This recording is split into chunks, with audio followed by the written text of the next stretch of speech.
Ayan, kamusta kayo? Kamusta ang New Year's ninyo? Sana okay lang po kayo dyan. Ligtas at malayo sa namang sakit. Now po ay magluluto tayo ng escabeche. Escabeche na naman nating lutuin. Ayan, kuha lang tayo ng painita tayo ng mantika. And isa lang na natin ang ating isda.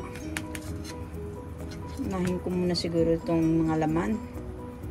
Ito po yung ating isda na ginamit pang escabeche.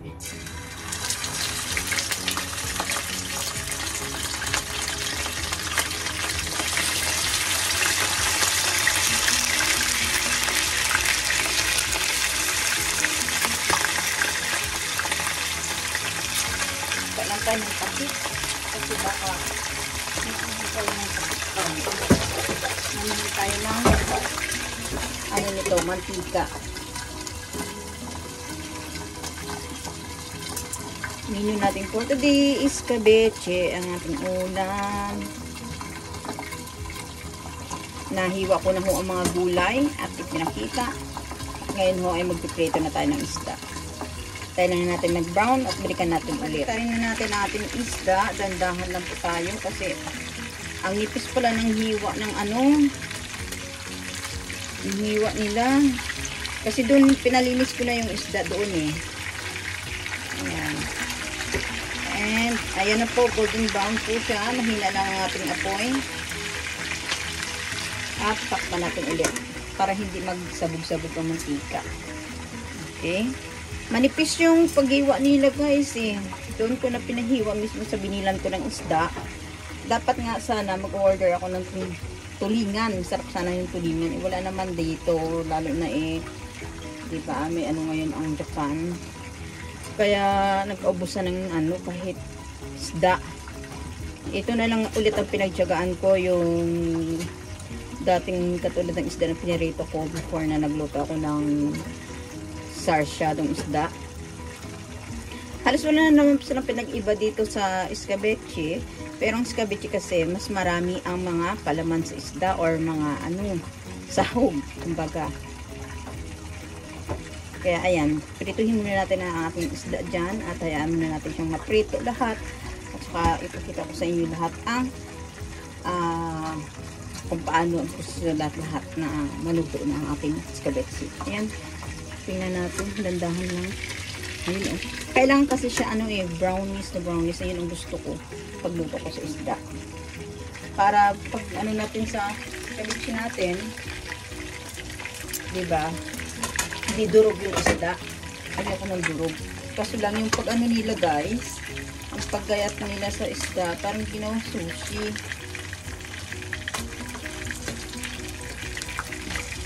Manipis ang pag sinabihan ko naman sila na pag-inipisin. Nagamit na ako ng takip na kasi ng kawali kasi talibugan ng mantika, masakit yun. Ayan. Para hindi durog ang ating isda. At bumili na rin kami ng panipit na mahaba. O, diba? Kayain natin sila dyan. Ayan. Balikan natin mamaya. Ayan na guys. Yung iba golden brown na. Pwede na natin kunin to. Gusto ko na pakalambot. Ayan yung mga palangga oh. Ay. Ayan. Oh. Pwede na siya. Hindi katulad ng dati na ako yung naglinis, ko mabuti, ginayap ko. Kanila yung pag nila napakanitis. Balik ka rin lang natin para hindi masunog yung forma. Gandahan lang talaga kasi nga ito. Ayan, brown na siya, no? Takpan muna natin. Isa lang muna ang kinuha natin. Ayan, dalawa na ang ating nakuha. Ayan. Pangsahog natin sa escabeche natin. Ayan, patuloy pa rin tayo guys na nagpiprito dyan. Kailangan, gusto ko siya talagang golden brown. Kaya hayaan muna natin siya dyan. Hina lang yung apoy natin. Dapat ako nila naghiwa ng isda. Kasi ang hiwa nila dito iba. Parang ang hiwa pang sushi. Biniyak ko naman ang ulo. Dapat hindi na. Pero okay na rin yun.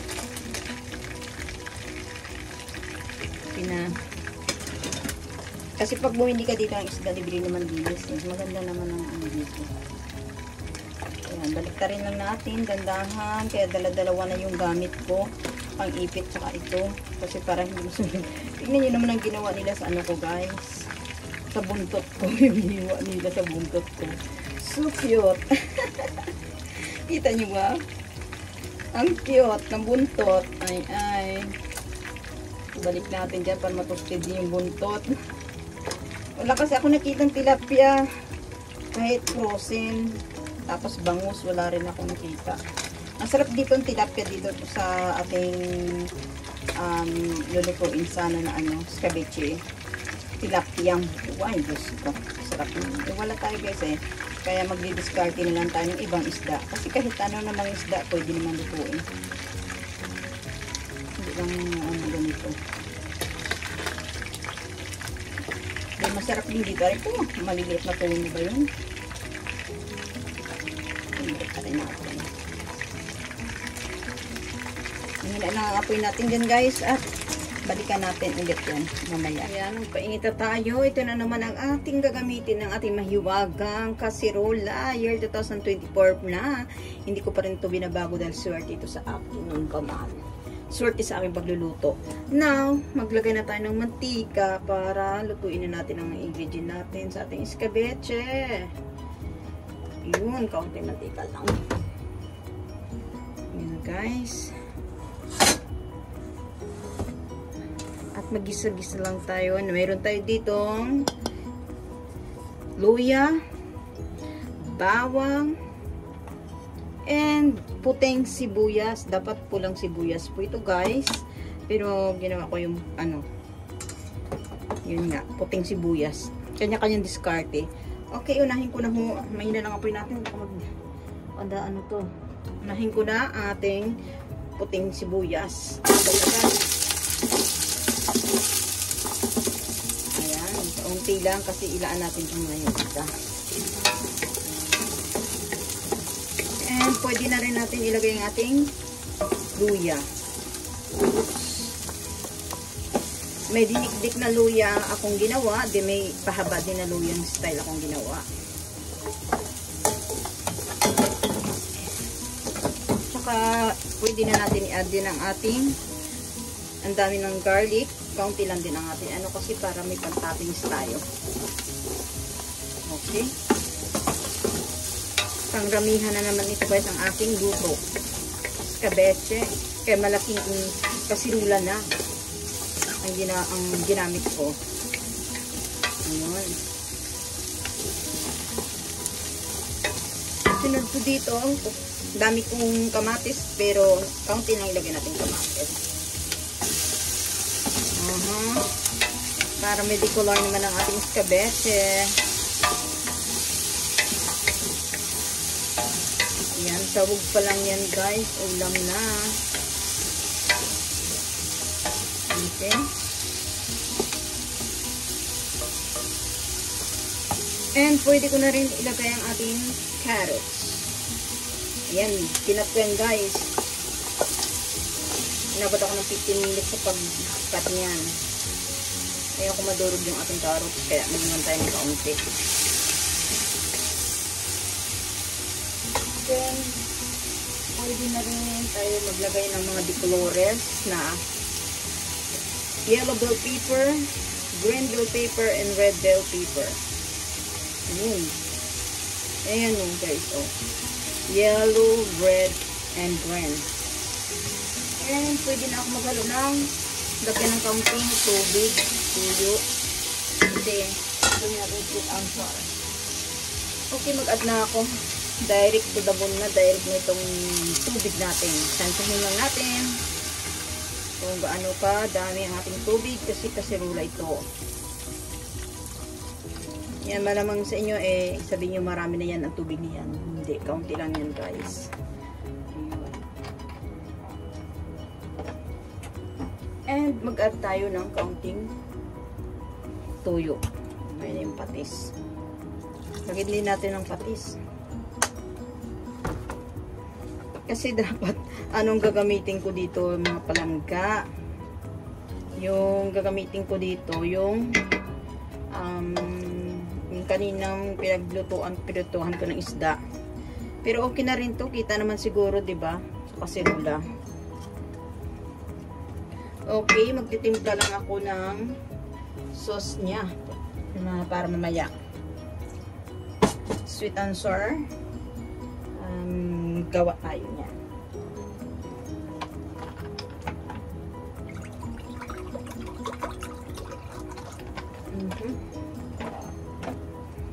Yan na natin kumulo sa dyan. Hindi ako ang iba ketchup ang ginagamit sa sweet and sour. Ako discard ko na lang kung anong ko ilalagay ko para mag sweet and sour yung ating escabeche.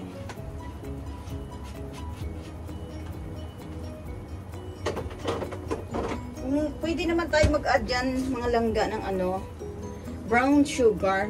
Kung wala tayong mga oyster sauce. What else? Pwede tayo mag-add ng brown sugar. Pwede na yan. Suka. Suka. Lagyan natin ng suka. Nilalagyan kong escabeche ko ng suka, guys.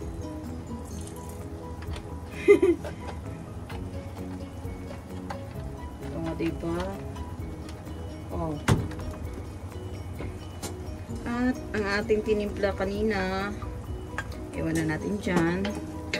At ito ay baka masunog kagad ang ating dandahan na natin. Ilagay ko na ito. Mag-iwan lang ako para sa pamprito. Pang ko mamaya sa itlog. And yun na nga ang tinimpla ko. Dali lang. Kuha tayo. Yan ang masarap yung escabeche natin. Special yan eh. Brown sugar lang yan. Timplahan ko na siya guys. Kasi ilagay na natin ang ating dyan. Oops. Pwede ako maglagay ng mga secret ingredients. Like magic sarap. Lagyan natin. Pampalasa. Patis. Yan. Paminta. Hindi na kailangan ng pamintang buo. Pwede rin. Gusto nyo. Asin. Kaunti lang. And pwede na natin ilagay ang ating isda sa itaas. Ilagay ko na rin yung hinap lang natin ang ating guys para maluto yung unang ang unang carrots na inano natin para yung sunod na carrots hindi siya masyado luto. Ito na yung ginawan ko ng sauce. Oops. Secret sauce yan. At pwede ko na i-add ang ating isda. I-add na natin siya para ma-observe. Pinirito natin ang isda natin. Ayan ang langga. Ipailalim lang natin. Para doon sila sa ilalim. Okay. Yun o. Para hindi madurog yung ating isda.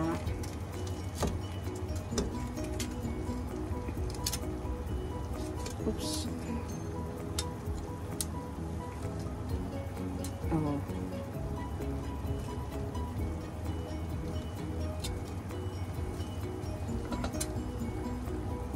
Oops. Ayun.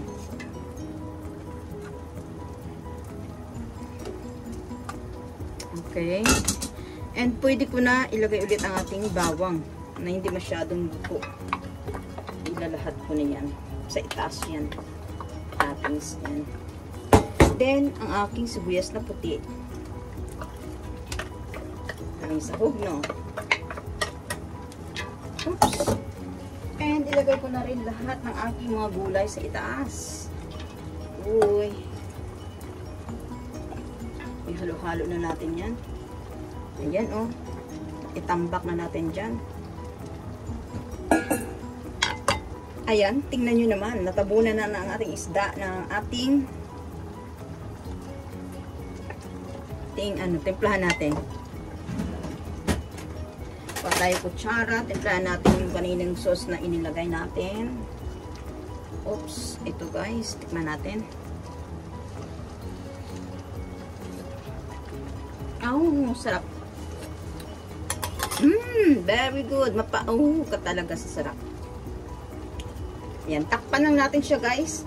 Itong sa itaas, itong mga ingredients natin kasi madali itong maluto. Huwag na natin masyadong haluin. Back to you! Ayan, mga ilang minutes lang ito, iluto na ito. Buksan natin.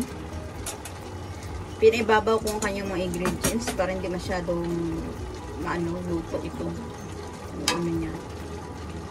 Hapok lang ang gulay. O diba? Isda natin na sa ilalim.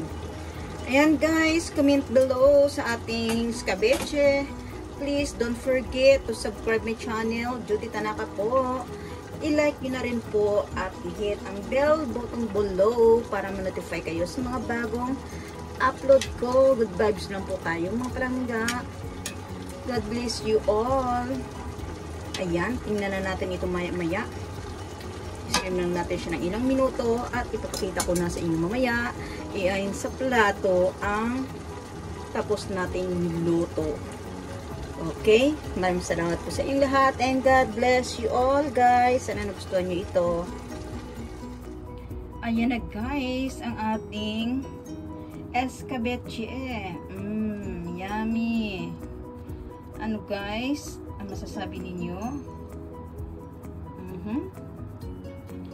Hapok ang gulay. Yun, ayun ang ating isda. Okay. Tara na, ano pa? Antayin nyo. Kuha na tayo ng kanin at sabayan nyo akong kumain. Tara na guys.